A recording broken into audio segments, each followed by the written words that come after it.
October 25th, 1944, 6:58 a.m. Off the eastern edge of Samar Island, Philippine Sea. The dawn is thin and gray, a low ceiling of cloud dragging across the water. The sea is restless but not violent. Long, oily swells rolling beneath a sky that smells of rain and cordite yet to come. On the bridge of the destroyer USS Johnston, Lieutenant Commander Ernest Edwin Evans lifts his binoculars. He sees them. Dark shapes, low at first, almost unreal, like islands rising where none should exist. Then the silhouettes sharpen. Pagoda masts, massive hulls, gun turrets stacked like fortresses, Japanese capital ships. The range closes by the second. Someone calls out bearings. Someone else whispers a curse. The word spreads across the bridge and down into the ship like an electric shock. Battleships. Not one, not two. A line of them. 5, as it appears through the mist and confusion. Steel giants cutting the sea toward a handful of American escort carriers and tin can destroyers. The Johnston shudders as her engines answer the order for flank speed. 34 knots, every ounce of power she has. Commander Evans does not hesitate. He has already made his decision. Left full rudder, he orders. Make smoke. Black oil pours into the generators. Thick white smoke erupts behind the ship, a rolling wall meant to hide the fragile carriers behind them. The destroyer surges forward, not away, but toward the enemy. The Johnston is 376 feet long, barely 2,100 tons. Her main guns are 5-inch mounts meant to harass, not to kill giants. Her armor might as well be paper against what is coming. Ahead of her lies the Japanese center force, fresh from the San Bernardino Strait. Battleships Yamato, Nagato, Haruna, Kongō, and their escorts. Ships built to shatter fleets. Guns that can throw shells weighing more than the Johnston's torpedoes. On the Johnston's deck, sailors grip rails and gun mounts. Some have barely slept. Some have never been under battleship fire. A few are teenagers. They watch the horizon bloom with enemy steel and feel the deck vibrate under their boots. The first Japanese salvo comes at 7:01 a.m. A thunderclap rolls across the sea. Enormous geysers erupt ahead of the destroyer. Shells landing short, but not by much. Columns of water rise higher than the Johnston's mast, crashing back down in sheets that drench the deck. Another salvo, closer. The sound is not like ordinary gunfire. It is deeper, heavier, as if the sky itself is tearing open. Commander Evans stands exposed on the bridge. He refuses to step inside. His orders are calm. His voice does not rise. Steady as she goes. The Johnston begins firing. Her 5-inch guns bark in sharp defiance. Orange flashes stabbing into the gray morning. The shells are aimed at the lead cruiser now visible between the battleships. Hits are seen. Small but real. Fires flicker. It is an act of open defiance. A destroyer firing at a battle line. Below decks, torpedo men prepare the fish. 10 Mark 15 torpedoes, each one a single chance at the impossible. Range calculations are rushed. Bearings shouted. Sweat runs into eyes. The Japanese gunners adjust. They are no longer ranging shots. They are firing to kill. At 7:10 a.m., a shell lands so close, it lifts the Johnston out of the water. The ship slams back down. Men are thrown to the deck. Equipment breaks loose. Smoke thickens. Still, she charges. Every second brings the enemy closer. Every second brings the Johnston deeper into the killing zone. From the bridge, Evans watches the wall of enemy ships grow larger, clearer. terrifying in their scale. He knows exactly what he is doing. There is no illusion of survival. There is only delay, confusion. A chance, however small, to disrupt the attack and save the carriers behind him. He turns to his torpedo officer. Stand by. The Johnston breaks through her own smoke screen, emerging suddenly in full view of the Japanese line. For a brief, impossible moment, a single American destroyer stands naked before the guns of 5 battleships. The sea seems to hold its breath, and then Evans gives the order that will seal the ship's fate and write her name into history.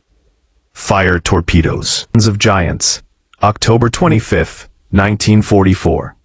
Just after 7:12 a.m. off Samar. The torpedoes leave the Johnston in quick succession, white wakes cutting clean lines across the gray sea. Each one runs straight toward the heart of the Japanese formation, towards steel walls and gun turrets the size of houses. Commander Evans does not wait to see the results. "Hard right rudder," he shouts. "All engines ahead flank." The destroyer heels sharply, deck plates groaning as she turns away under full power. Almost instantly, the Japanese respond. The sky erupts. Battleship guns fire together now. Not ranging shots. Not probing fire. This is deliberate, murderous concentration. 16-inch shells scream overhead like freight trains. 8-inch cruiser shells follow in rapid rhythm. The sea around the Johnston explodes in towering plumes of water and steel fragments. One shell lands off the port bow. Another slams into the water astern. Then a third finds its mark. At 7:16 a.m., a heavy shell tears through the Johnston's starboard side. It punches into the hull like a sledgehammer, detonating deep inside. The ship shudders violently. Lights flicker and die. The bridge is showered with fragments. Men are thrown against bulkheads. Below decks, compartments flood in seconds. The destroyer loses speed. A second hit follows almost immediately. Then a third. The forward gun is smashed. Communications are severed. Steering becomes sluggish. Fires break out amidships. Thick black smoke mixing with the white, screening smoke already pouring from the generators. Yet the Johnston does not break off. Through the chaos, Evans keeps his feet. He is wounded now, shrapnel tearing into his face and chest, but he refuses treatment. Blood stains his uniform. His binoculars are gone, shattered. He squints through the smoke and spray, shouting orders that must be relayed by messengers because the sound-powered phones are dead. Below, damage control parties fight desperately. Men wade through knee-deep water, slamming watertight doors, rigging hoses, dragging wounded shipmates out of burning compartments. Ammunition cooks off in flashes. The air is thick with smoke and oil. Then, out in the enemy formation, something changes. A Japanese heavy cruiser suddenly swerves hard to port. Another follows. Confusion ripples down the line. One of the Johnston's torpedoes has struck home. The explosion blossoms against the cruiser's hull, sending flame and debris skyward. The ship slows, then falls out of formation. Others begin evasive maneuvers, their carefully arranged battle line breaking apart. The Japanese advance hesitates. It lasts only moments, but moments are everything. Behind the Johnston, the escort carriers of Task Unit 77-4-3, known as Taffy 3, scramble into action. Planes launch in frantic succession. Fighters, bombers, some carrying depth charges instead of bombs, others armed with nothing at all. They roar into the sky regardless, flying straight toward the enemy with whatever they have. The Johnston, crippled but still afloat, swings back toward the smoke. Her remaining guns continue to fire, hammering at cruisers now visible through gaps in the haze. Each 5-inch shell is a declaration of defiance. The Japanese gunners, infuriated, focus their fire again. Another shell slams into the Johnston's engineering spaces. Boilers go offline. Speed drops further, now barely 15 knots. The ship lists slightly to starboard. Evans knows what this means. If the Johnston slows too much, she will be overtaken and destroyed at point-blank range. Still, he does not retreat. Instead, he turns the ship back toward the enemy once more, weaving through smoke and shell splashes. The destroyer is alone now. Other American destroyers are attacking elsewhere, but here, at this point in the sea, it is just one battered ship against an armada. The Japanese cruisers open fire at closer range. Their shells punch holes clean through the thin hull, tearing men apart where they stand. The deck becomes slick with blood and seawater. One gun crew is wiped out. Another keeps firing with half its men gone. On the bridge, Evans grips the railing with one hand, steadying himself against the ship's violent motion. He looks aft, toward the carriers hidden behind the smoke. That is why he is here. That is why he will not turn away. At 7:30 a.m., the Johnston is barely making way. Fires rage uncontrolled. Ammunition is running low. Casualties mount with every minute. And still, astonishingly, the Japanese hesitate. Their formation is scattered, their advance slowed, their attention divided by smoke, torpedoes, and attacking aircraft swarming like hornets. The Johnston has done what no destroyer was ever meant to do. But the sea has not finished with her yet.